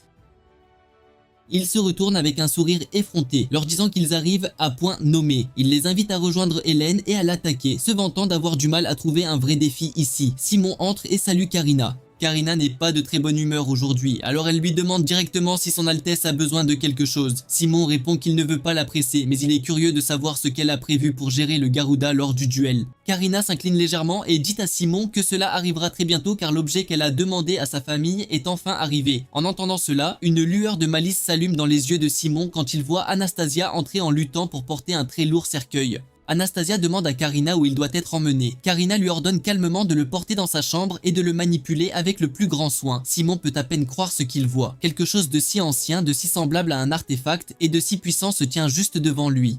Karina demande alors à Simon si cela suffirait pour la tâche à venir et si ce n'était pas un peu excessif juste pour tuer un tel Garuda. Simon cependant veut clairement que l'événement devienne un spectacle plutôt que quelque chose de discret et simple. Il commente à Karina que quelqu'un comme elle est une lame nue sous forme humaine, quelqu'un dont la puissance et l'habileté méritent une scène appropriée. Pour quelqu'un comme elle, il n'y a pas de meilleure scène que ce moment pour montrer à tous la maîtrise qu'elle possède. Pendant ce temps, un avis apparaît sur le tableau des étudiants et toute l'académie commence rapidement à en parler. L'annonce stipule que Karina, l'une des 5 couronnes brillantes, a officiellement défié l'étudiant de première année Van en duel en guise de punition pour avoir troublé l'ordre public. La nouvelle se répand dans toute l'académie presque instantanément et les étudiants se rassemblent autour du tableau en chuchotant. Tout le monde sait que ce n'est pas un duel ordinaire. Beaucoup disent discrètement que cela ressemble plus à un piège mortel préparé. La bataille aura lieu dans le grand terrain d'entraînement de l'Académie royale, que les étudiants appellent communément l'arène du cercle de craie. Cette arène n'est pas qu'un simple lieu d'entraînement, c'est une scène sacrée utilisée pour les duels officiels entre étudiants et aussi pour des épreuves spéciales qui testent les limites de la force et du courage. En raison de cette réputation, l'arène a un grand poids au sein de l'Académie. Lorsque le jour du duel arrive enfin, l'air est tendu et agité. Les étudiants se rassemblent de tous les coins de l'Académie, remplissant les gradins de voix fortes et de regards curieux. Au centre de l'arène, Van étire tranquillement ses membres en attendant le début du duel. La foule s'agrandit à chaque minute qui passe car tout le monde veut assister à ce qu'il croit être l'un des duels les plus inoubliables que l'Académie ait jamais vu. Ralph commente que l'ambiance dans l'arène est plutôt sombre. Falk répond qu'il sait déjà pourquoi tant de gens se sont rassemblés ici aujourd'hui. Ils comprennent tous que ce ne sera pas vraiment un duel. Ralph semble confus par cette déclaration, alors Hélène le lui explique calmement. Elle dit que ce n'est pas un duel du tout, c'est une punition, c'est un combat entre l'un des 5 radieux et un Agartha, et tout le monde croit que cela ne peut se terminer que par un massacre unilatéral. C'est ce que la foule s'attend à voir, et c'est exactement pour cela que la plupart d'entre eux sont venus. Ralph répond que c'est peut-être la façon dont les autres le voient. Falk termine alors sa pensée et dit qu'ils savent déjà quel genre de pouvoir Van possède et qu'il n'est pas quelqu'un qui peut être mesuré avec le bon sens. Hélène jette alors un coup d'œil vers le prince qui observe l'arène d'en haut et remarque discrètement que même lui semble croire la même chose. Effectivement, le prince Heinz est présent parmi les spectateurs et observe tout avec une attention calme. Simon le remarque de loin et se demande pourquoi le prince est venu assister à ce duel, mais aucune réponse claire ne lui vient à l'esprit. Bientôt, les grandes portes de l'arène s'ouvrent lentement et Karina entre en tenant le lourd cercueil à 2 mains. Au moment où Ralph le voit, il a l'air inquiet et confus et Hélène lui explique que Karina a vraiment sorti quelque chose d'extrêmement puissant pour ce combat. Même Van ne peut cacher sa surprise lorsqu'il remarque le cercueil devant lui. Il lâche une blague nerveuse et dit qu'elle a peut-être apporté un cercueil pour lui, bien qu'il ajoute que penser ainsi pourrait être un peu trop présomptueux de sa part. Karina lui dit d'arrêter de faire semblant car ce cercueil sera bientôt la cause de sa mort. Sur ce, elle l'ouvre et révèle de multiples épées rangées à l'intérieur, ainsi que des royaumes magiques incrustés dans la structure. L'arme est connue sous le nom de cercueil d'épée. C'est une armurerie portable transmise de génération en génération par les saints de l'épée de la maison Luthier. Falk réagit avec incrédulité et se demande pourquoi les saints de l'épée auraient même pensé à créer une chose pareille. Karina sort alors l'une des épées et la pointe directement sur Van en déclarant qu'elle lui fera regretter d'avoir jamais mis les pieds dans leur académie. Van n'a plus l'air impassible ou confus. Son expression se stabilise et il répond que c'est elle qui le regrettera quand il brisera son précieux cercueil d'épée devant des milliers de spectateurs. Il demande ensuite quand le duel commencera. Karina répond que c'est déjà commencé alors qu'ils foncent tous les deux l'un sur l'autre. Ce que Karina n'attend pas, c'est la vitesse pure que Van commence à utiliser contre elle. Un instant il est loin et la fraction de seconde suivante, il apparaît juste devant son visage. Karina bloque rapidement l'attaque et Van commente qu'elle a de bons réflexes. En vérité, elle est confuse, tout comme tous ceux qui regardent le combat. Aucun d'eux ne comprend comment un Garuda peut se déplacer si vite. Beaucoup dans la foule supposent qu'il doit utiliser la magie de mouvement instantané. Cette explication se répand rapidement parmi les étudiants car rien d'autre ne leur semble possible. Pourtant, cette idée devrait être impossible car quelqu'un qu'ils considèrent comme un vaurien ne devrait pas être capable d'utiliser la magie du tout. Falk observe attentivement et admet que peu importe le nombre de fois qu'il a vu Van faire ce tour, cela lui ressemble toujours exactement à de la magie. Hélène le corrige calmement et explique que ce n'est pas de la magie du tout. La technique est connue sous le nom de pas fantôme. Normalement, quand les gens avancent, ils poussent sur le sol et leur corps suit une séquence de mouvements qui prend du temps à se compléter. Van ne pousse pas sur le sol de cette manière. Au lieu de cela, il fait glisser tout son corps vers l'avant en contrôlant son centre de gravité tout en utilisant la rotation de son bassin pour générer de la force. C'est la vraie nature de son jeu de jambes. À cause de ce mouvement, il semble glisser vers l'avant comme si de puissants ressorts étaient cachés dans ses pieds. Même après avoir entendu l'explication, les garçons ont toujours du mal à comprendre comment cela fonctionne. La vérité est que lorsque quelqu'un y fait face en combat rapproché, le mouvement ressemble exactement à de la téléportation. Quand Hélène a vu cette technique pour la première fois dans la forêt Garuda, elle a aussi cru qu'elle venait de voir de la magie. Falk est excité après avoir réalisé cet avantage, car cela signifie que Van devrait dominer à courte portée où une longue épée ne peut pas être maniée correctement. Cependant, la bataille prend une tournure inattendue. Karina se jette soudainement en avant avec son épée encore et encore, forçant Van à reculer tandis qu'il reçoit une petite coupure au bras. Karina a déjà réalisé qu'il veut rester proche pour éviter la pleine portée de sa lame. Ce que Van n'anticipe pas, c'est que les épées longues contiennent une section non affûtée près de la garde. appelé Ricasso. Grâce à une technique appelée demi-garde, un combattant peut saisir le Ricasso d'une main et contrôler l'épée même à courte portée. Ralph se souvient avoir entendu parler de cette technique utilisée sur le champ de bataille. Pourtant, il ne s'attendait pas à ce qu'une dame noble s'entraîne à la maîtriser. Falk commence aussi à comprendre que les rumeurs appelant Karina la prochaine sainte de l'épée ne sont peut-être pas de vains éloges, mais un aperçu de son vrai destin. Hélène continue d'observer le combat avec une attention aiguisée. Dans son esprit, cette décision semble toujours être un mouvement dangereux face à quelqu'un comme Van. Karina réduit à nouveau la distance entre eux et Van répond par un coup de poing rapide qui l'atteint et la force à reculer légèrement. Il ne s'arrête pas là et charge de nouveau pour poursuivre l'attaque. Simon observe l'échange avec une expression dure et pense que Karina encaisse simplement les coups sans réagir correctement. Anastasia explique discrètement que pour un épéiste magique, les attaques sans énergie magique sont extrêmement difficiles à lire ou à esquiver. Parce que Van frappe sans aucune puissance magique, ses attaques leur semblent complètement imprévisibles. Karina, cependant, ne semble pas du tout inquiète. Elle apprécie même l'échange car une barrière magique entoure son corps. Elle croit que les coups physiques ordinaires ne peuvent percer cette défense à moins que Van n'utilise de la magie. Soudain, un sifflement aigu explose dans son oreille, comme si son tympan avait éclaté, et une vague de sensations rouges inonde son corps. Choquée et chancelante, elle demande à Van ce qu'il lui a fait, et Van répond avec un sourire effronté et suggère que sa concentration magique est peut-être simplement bâclée à cause de l'endroit d'où elle vient, et sa réponse ne fait qu'attiser davantage la colère de Karina. Ensuite, Van explique que la technique qu'il a utilisée plus tôt s'appelle la paume d'air. Elle fonctionne en utilisant la pression du vent libérée par une frappe de paume. La force de cet air comprimé voyage comme une onde de choc qui frappe directement les canaux semi-circulaires de l'oreille interne. L'explication se répand dans l'arène tandis que les gens retiennent leur souffle et regardent le spectacle incroyable se dérouler devant eux. Lady Karina, la fière princesse à l'épée, est en fait repoussée. Simon est figé en la voyant reculer et la frustration monte en lui car pour lui, cela ressemble à une noble qui apparaît faible devant tout le monde. Karina lutte toujours avec le sifflement douloureux dans sa tête quand Van demande calmement s'il devrait simplement mettre fin au duel ici. Juste après avoir dit cela, il bondit de nouveau vers elle pour terminer l'échange. Cependant, Karina lève lentement la tête et un sourire sinistre se répand sur son visage. À ce moment, tout le monde réalise que quelque chose ne va pas. La retraite n'est jamais une faiblesse, cela fait partie de son plan. Elle claque soudainement sa lame dans le sol et une violente vague de puissance éclate vers l'extérieur. Des ondes de choc se propagent sur le sol de l'arène et dispersent poussière et fragments de pierre partout. Les spectateurs regardent autour d'eux avec alarme tandis que Van se prépare et étudie l'attaque. D'après ce qu'il peut voir, elle balance simplement son épée avec du mana qui la traverse. Même sans coup direct, la vague de puissance seule secoue son corps jusqu'à l'âme. Karina explique alors que c'est la raison pour laquelle des générations de saints de l'épée se sont dévoués à maîtriser la lame céleste. Van, lui, remarque aussi le revers de la médaille. L'épée peine à supporter la tension colossale générée par l'énorme puissance qui la traverse. Simon s'autorise enfin à esquisser un sourire. Il en conclut que Karina s'est clairement retenue jusqu'à présent. Maintenant qu'elle dévoile une telle force, il lui est évident que Van ne pourra absolument pas y résister. Pour lui, le résultat est déjà scellé. Si Van ne parvient pas à encaisser le prochain coup, il ne restera de lui que des miettes. Pourtant, Van ne montre aucune peur. Au lieu de ça, il dit calmement à Karina qu'elle devrait prendre plus soin de son arme. Karina répond qu'elle le ferait d'habitude mais qu'elle compte bien achever ce duel insensé avec le prochain coup de son épée. À cet instant, elle libère encore plus de puissance dans la lame. Les spectateurs s'inquiètent, réalisant qu'elle pourrait vraiment vouloir le tuer. Ralph et Falk chuchotent nerveusement, tentant de comprendre ce qui se passe. Hélène les interrompt et leur explique clairement la situation. Elle dit que les attaques de Van touchent, mais qu'elle manque encore de puissance pour vaincre Karina en un seul coup. Karina, elle, possède la lame céleste capable d'anéantir Van d'un seul coup. Cela signifie qu'elle le laisse délibérément l'attaquer car elle veut transformer ce combat en un véritable spectacle.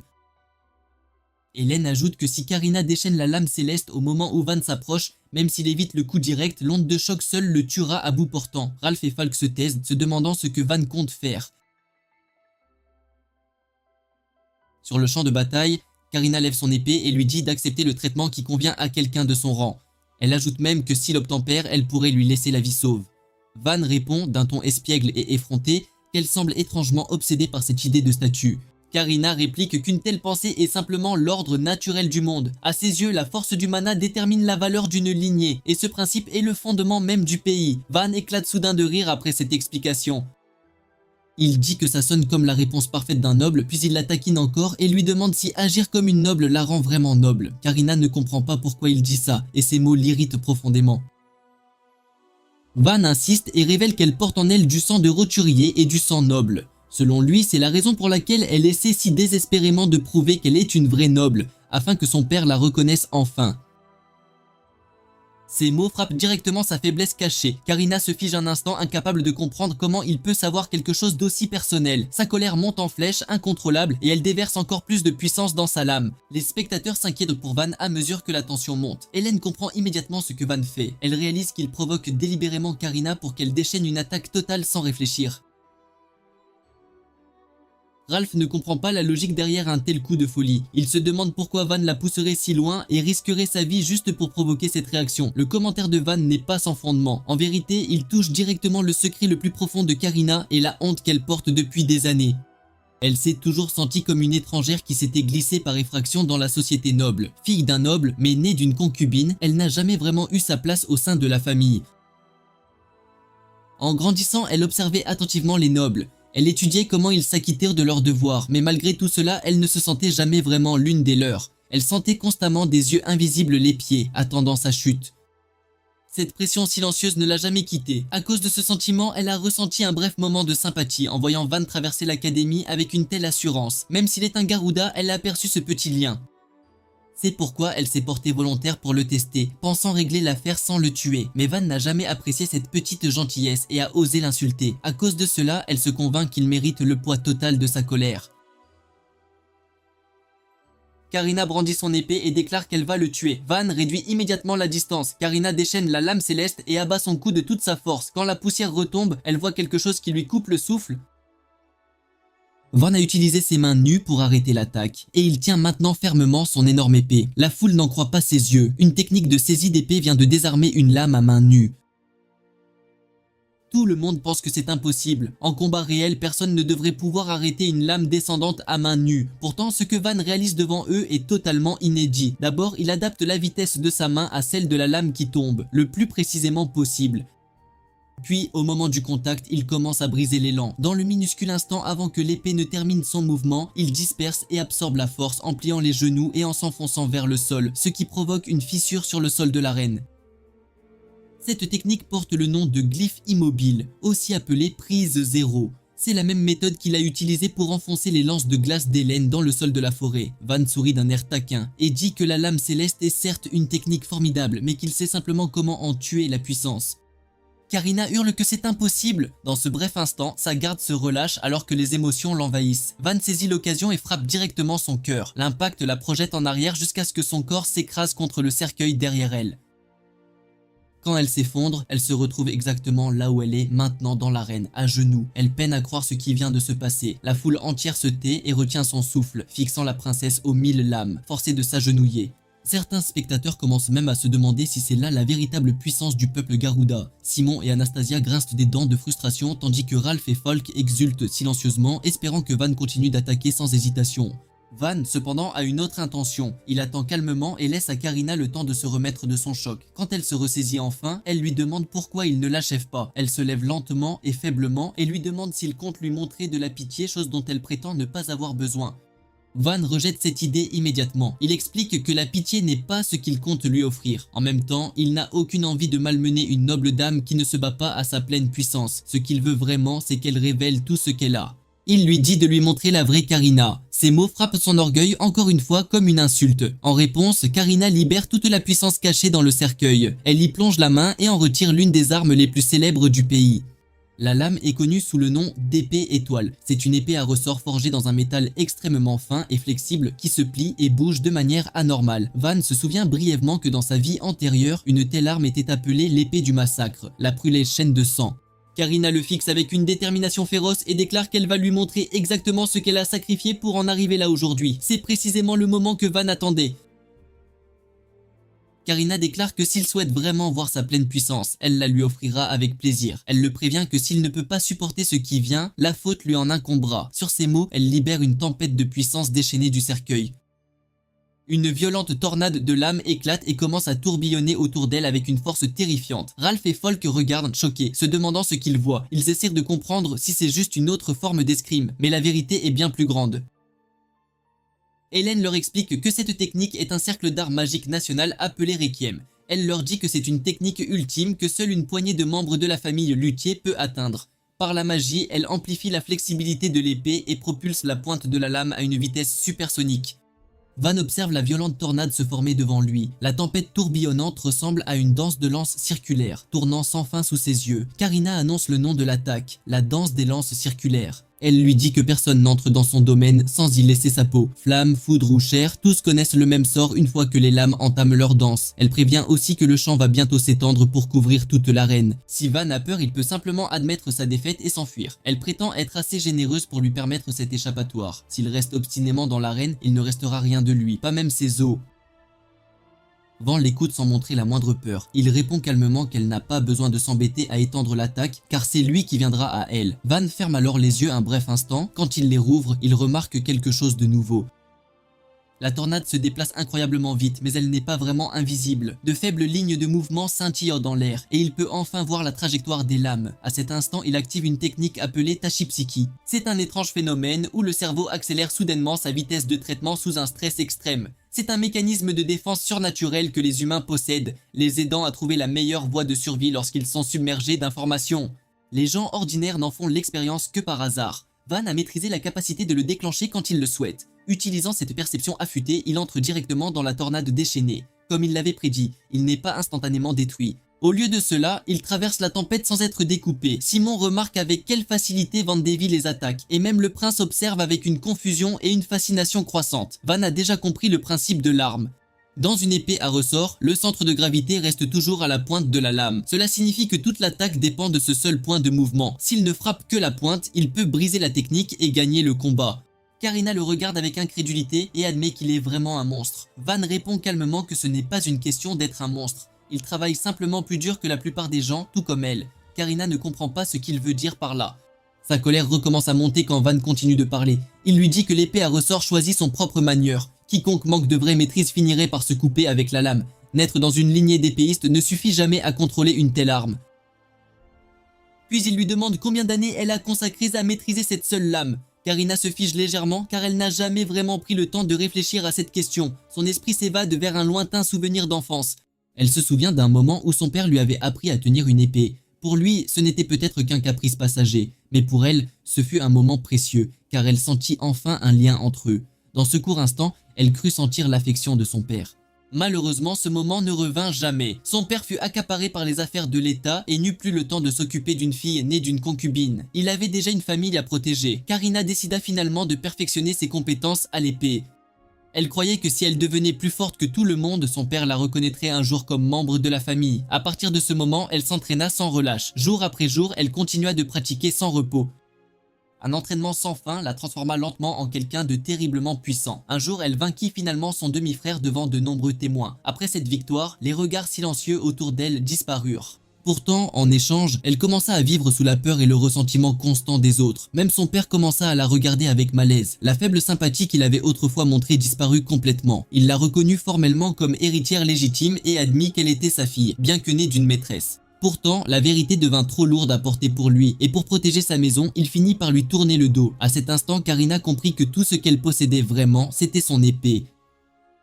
Dès lors, son existence ne laissa aucune place au déni. Elle jura de prouver sa valeur par une force écrasante, afin que personne ne puisse plus jamais l'abandonner. C'était la seule voie qu'elle croyait pouvoir lui valoir la reconnaissance de son père et de sa maison.